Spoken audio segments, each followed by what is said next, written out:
नमस्कार दोस्तों, मैं हूं परविंदर। दोस्तों, आज हमारे साथ स्टूडियो में मौजूद हैं डॉक्टर संदीप।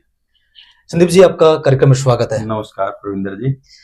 और संदीप जी, एक बयान है आजकल जो बाबा रामदेव ने दिया है कि जैसे लव जिहाद, वोट जिहाद चल रहा है, वैसे ही शरबत जिहाद है। तो इस बयान को हम किस तरीके से देखें? क्योंकि रामदेव योग के नाम से जो है प्रसिद्ध हुए थे, लेकिन उन्होंने धीरे-धीरे अपनी एक कंपनी बनाई पतंजलि। अब किस तरीके से उसका इस्तेमाल कर रहे हैं, किस तरीके से अब शरबत के नाम पर क्या कुछ वो बोल रहे हैं, आप किस तरीके से देखते हैं इस पूरे मामले को? देखो प्रविंदर जी, ये टॉपिक जो है काफी वायरल टॉपिक है इस टाइम। वायरल इसलिए कहेंगे कि इंटरनेट का समय है और इंटरनेट पे जो टॉपिक बार बार में सर्च हो रहा है वो वायरल हो जाता है। और इसके कई जो है पहलू हो सकते हैं। पहलू इसलिए हो सकते हैं कि शुरुआत जैसे रामदेव जी ने की। बाबा रामदेव जी सरदेय हैं, सभी लोग विश्वास करते हैं। आयुर्वेद की भी इन्होंने अलग जगाई है, योग की भी अलग जगाई है और ऐसा ट्रस्ट देश को तैयार करके दिया है जो काफी अच्छे कार्य भी करता है। लेकिन आज के दिन जो ये टॉपिक है हमदर्द का, हमदर्द रूह अफ़ज़ा, स्पेशली लव जिहाद या कोई और, उन्होंने देखो दोनों पक्ष देखने चाहिए। पहला पक्ष देखें रामदेव जी का, तो उन्होंने एक वायरल टॉपिक जो आज के दिन चल रहा था, तो किसी मार्केटिंग वाले बंदों ने कहा होगा सर वायरल टॉपिक पे कोई प्रोडक्ट पे कोई टिप्पणी करो, वायरल हो जाएंगे हम, हमारी सेल बढ़ेगी। तो उन्होंने टॉपिक तो छेड़ दिया, लव जिहाद, लैंड जिहाद, जो अभी रिसेंट का टॉपिक था।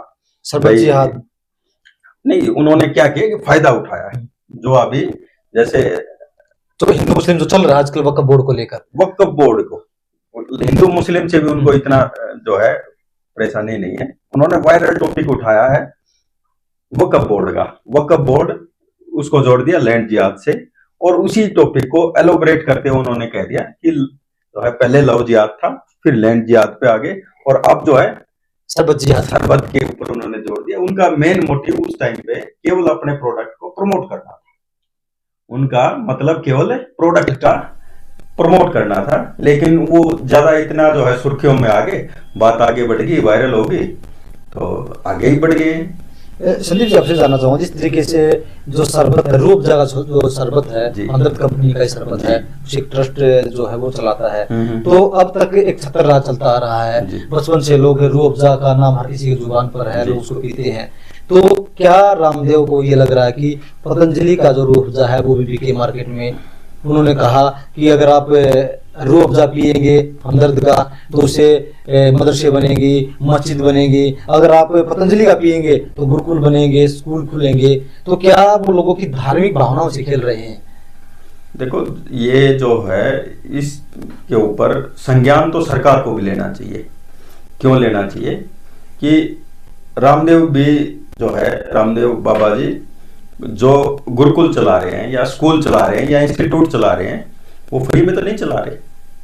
उनके अंदर बच्चे भी पढ़ रहे हैं, इलाज कराने लोग भी जा रहे हैं, तो सब फीस पे कर रहे हैं।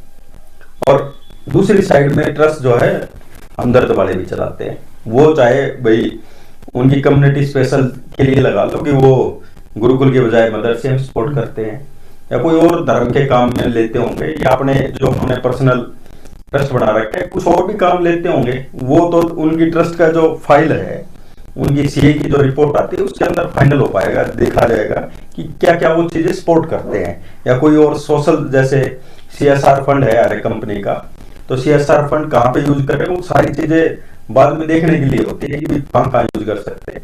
ऐसी बात थोड़ा ये कि रामदेव जी का प्रोडक्ट कोई मुस्लिम यूज नहीं करता होगा, केवल हिंदू थोड़ा ही यूज करते हैं। या ये भी नहीं है कि भाई जो है हमदर्द का जो है सभी यूज करते हैं। इन दोनों कंपनियों से भी ऊपर काफी प्रोडक्ट है। आप जो है राजस्थान के अंदर जाइए, पुष्कर जाइए और जगह जाइए, इतने गजब गजब के शरबत लोकली जो है लोग बनाते हैं। गुलाब का है या बादाम का है या और चीजों की ठंडाई है, बहुत सारे प्रोडक्ट है बिकने वाले। लेकिन ये केवल मार्केटिंग स्टंट है, इससे ज्यादा मेरे को नहीं लगता ये कोई और चीज है। संदीप जी, अगर हम रामदेव का या पतंजलि का अतीत देखें तो 2020 में जब कोरोना की बीमारी आई थी, उन्होंने कहा था कि हमने कोरोना की दवाई कोरोलिन ढूंढ ली है। सरकार ने उस पर रोक भी लगा दी थी। पहले भी उन पर आरोप लगे थे कि उनके जो प्रोडक्ट है उसमें पशुओं की हड्डियां मिली होती हैं। हालांकि बाद में पतंजलि ने उसका खंडन भी किया था। तो क्या रामदेव की जिस तरीके से कंपनी पर आरोप लगते रहे हैं, क्या उन सब चीजों से रामदेव ऐसे बयान देकर आगे बढ़ना चाहते हैं कि जो पुराने बयान है लोग उनको भूल जाएं और आगे बढ़कर उनकी कंपनी का जो टर्नओवर है वो साल दर साल बढ़ता रहे? देखो, मेरा मानना, मैं इसी के आपके जो है बयान को मैं आगे लेके जाऊंगा। रामदेव जी को आज के दिन मार्केटिंग का जो गुरु है ना, वो कहना बहुत जरूरी है, क्योंकि योग से ज्यादा मार्केटिंग योग आज के दिन कोई, मैं तो कहता हूं कि रामदेव जी को गुरुकुल के साथ साथ एक MBA कोर्स भी शुरू करना चाहिए, स्पेशली इन मार्केटिंग। जो मार्केटिंग का काम रामदेव जी कर रहे हैं, जो टॉपिक वायरल को कैसे जो है कैच करना है, कैसे किस बात को एलोबरेट करना है, जो आज के दिन रामदेव जी कर रहे हैं, किसी मॉडल, किसी डायरेक्टर और किसी के आसपास भी नहीं है कोई, उनके आसपास सारी एलुमनी जितने IAM है उनको भी आप पछाड़ के ये बहुत आगे बढ़ गए। लगातार हम देख रहे सोशल मीडिया पर लोग कमेंट कर रहे हैं जो रामदेव जी ने बोला उसके ऊपर कि भाई ये सांप्रदायिक भावनाओं से खेल रहे हैं, रामदेव जी गलत कर रहे हैं। हालांकि कुछ लोगों ने समर्थन भी किया है। तो क्या जब हम एक देश की बात करते हैं कि हिंदुस्तान एक है, यहाँ पर रहने वाले सभी लोग एक हैं, तो क्या ऐसे में इस तरह के बयान देना जायज है, क्या ठीक है? देखो परविंदर जी, गलत नाजायज जायज अलग टॉपिक है। हालांकि जो इन्होंने किया है ये प्रिवेंशन ऑफ जो है स्पीच में भी आता है, कंपटीशन एक्ट में भी इसका जिक्र है। यदि कुल मिला के लीगल पॉइंट ऑफ व्यू से देखें तो 6-7 धाराओं के अंदर इनके ऊपर मुकदमे दर्ज हो सकते हैं। लेकिन दोनों ही कंपनियां, मैं ये कहूंगा, रामदेव जी 20 को कैश करना चाह रहे हैं और हमदर्द 20 को एनकैश करना चाह रहा है। उसको भी जो है फ्री की मार्केटिंग मिल रही है, उनको भी तो मार्केटिंग मिल रही है। दोनों का जिक्र जब आता है, रामदेव जी का भी जिक्र आ रहा है और हमदर्द रूह अफ़ज़ा, जिसने आज तक हमदर्द, ऐसा भी हो सकता है कि जिसने हमदर्द का नाम ना सुना हो, रूह अफ़ज़ा का नाम सुना हो, रूह अफ़ज़ा का नाम सुना हो। तो दोनों ही कंपनियां इस मार्केटिंग का फायदा ले रही हैं। बाजारवाद का एक बहुत अच्छा उदाहरण ये मेरे हिसाब से लेके चल रहे हैं दोनों के दोनों कंपनियां। संदीप जी, क्या जब कोई भी कंपनी है, क्या उनको ऐसे बयानों से बचना चाहिए जिससे धार्मिक भावनाएं आहत होती हो? हालांकि अब रामदेव ने सफाई जरूर दी, उन्होंने कहा कि मैंने ऐसा कुछ नहीं कहा, लेकिन अगर हम उनका वीडियो सुनते हैं तो साफ तौर से उन्होंने कहा है कि लव जिहाद, वोट जिहाद और ऐसे ही जो है सरबत जिहाद। लेकिन अब वो अपनी बातों से मुँह कर रहे, सफाई भी दे रहे हैं। तो क्या अब उन्हें इस बात का एहसास हो रहा है कि आपने जो बोला है वो गलत है और आपके खिलाफ जो कानूनी कार्रवाई भी हो सकती है? देखो, मेरे को नहीं लगता कि रामदेव जी इतनी जल्दी जो है किसी टॉपिक से पीछे हटेंगे।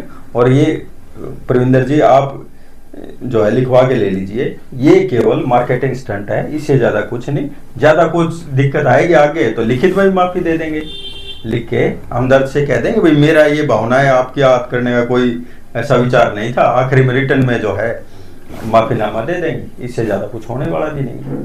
मार्केटिंग स्ट्रेटजी है, उन्होंने भी इनकैश की, इन्होंने भी इनकैश की। लोगों ने जिसको पसंद करना है, केवल इस मार्केटिंग से हो सकता है कि एक बार को कोई परिवार एक बार बोतल ले आए रामदेव जी की, ना अच्छी लगेगी तो वो रूह अफ़ज़ा भी दोबारा आ जाएंगे, या बेटर टेस्ट होगा तो बराबर लेके चलेंगे। तो इससे मेरे ख्याल से कोई ज्यादा इतना बड़ा प्रभाव पड़ता नहीं। लेकिन ये मीडिया के अंदर पूरा छाया हुआ टॉपिक है आज के अंदर।